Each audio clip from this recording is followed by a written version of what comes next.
سبا په ورلد کپ کې د افغانستان یو زبردست میچ د ویسټ انډیز سره د کم میچ د پاره چې شایقین او کرکټ فینز ډیر زیات انتظار کاو او انتظار ورته ولې کاو ځکه چې ویسټ انډیز یو تګړه ټیم دی د دې په ګروپ کې د هغې دپاره ځکه یو انتظار شروع بل وجه دا ده چې ویسټ انډیز د دې ورلد کپ هوسټینګ کوي نو ډیر زیات انتظار دغه میچ ته د انتظار ګړۍ ختمې شوې سبا افغاني وخت 15 بجې د سهار نه او پاکستاني وخت 9 بجې به دغه میچ انشاءالله شروع کیږي امید ده بیسټ وشز ود افغانستان انشاءالله چې افغانستان شکست ورکړي ویسټ انډیز ټیم ته هم ځکه چې الریډي بیک ټو بیک افغانستان درې میچونه ګټلي دي نو د دې وجې لږ ډېر پریشر کریټ شوی که افغانستان الله مکه دغه میچ و هم نه ګټي خو مقابله به ډېره سخته کېږي ډېره ټف او کانټېداره مقابله به د کتلو دپاره شایقینو ته میلاویږي په بیټنګ کې د افغانستان چې کوم ټوټل نظر دی هغه په رحمان الله ګربز باندې او ابراهیم زادران باندې په بالینګ باندې کوم خبره وکړو نو ټوټل ډیپند د افغانستان لوبډلې په فاروقي باندې دی ځکه چې تر اوسه پورې د افغانستان د سایډ نه آوټسټینډینګ بالینګ فاروقي کړی دی افغانستان کرکټ ټیم به انشاءالله امید مې دی چې سبا به یو تاریخ جوړوي او شکست به ورکوي د ویسټ انډیز لوبډلې ته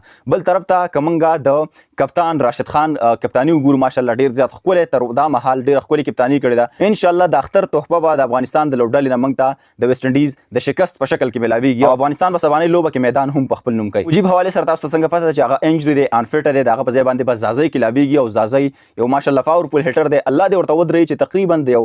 8 اوور پورې ودرېږي د میچ نقشه مکمل طور باندې بدل کړي وي څنګه چې ما تېره ویډیو کې ویلو چې 13 چې کوم 15 ټي 20 میچونه شوي په هغه کې 3 افغانستان ګټلي د ویسټ انډیز خلاف او 2 ویسټ انډیز ګټلي دي د دې سره چې کوم د ویننګ چانس دی د ګوګل د وینا مطابق هغه پرون 15% او نن 14% د افغانستان ته 1% سیوا شوی دی خو ما دا خبر تاسو ته هم کړې و چې په دې باندې څه قسم ډیفنډ مکوئ په دې باندې بالکل یقین مکوئ ځکه چې کله ازمریان میدان ته کوشي الته کې بیا پته لګي کلاړیان چې کله میدان ته لاړ شي د میدان نه بعد پته لګي چې میدان څوک وړي او میدان د چا دی افغاني میچ لپاره زما ډیر زیات انتظار دی الله دې وکړي چې افغانستان لوبډله دغه میچ سبا په خپل نوم باندې کړي د هغې نه بعد بیا د سوپر 8 مقابلې شروع شي او په سوپر 8 مقابلو کې چې کوم اولنی میچ دی د افغانستان هغه د انډیا سره دی انشاءالله دغه میچ به هم راته ګټي د دې سره بیا د استرالیا سره هم میچ دی د استرالیا نه پکار ده چې افغانستان لوبډله خپل بدله واخلي بیا بل میچ د بنگلاديش سره دی ستاسو خپل سره ده چې افغانستان لوبډله به سبانه میچ په خپل نوم باندې کړي د ویسټ انډیز خلاف او کنه اگر سره کمنټ کې شامل کړئ انشاءالله ملاویږي نو ویډیو کې تر هغه مال راکړئ اجازه د الله پامان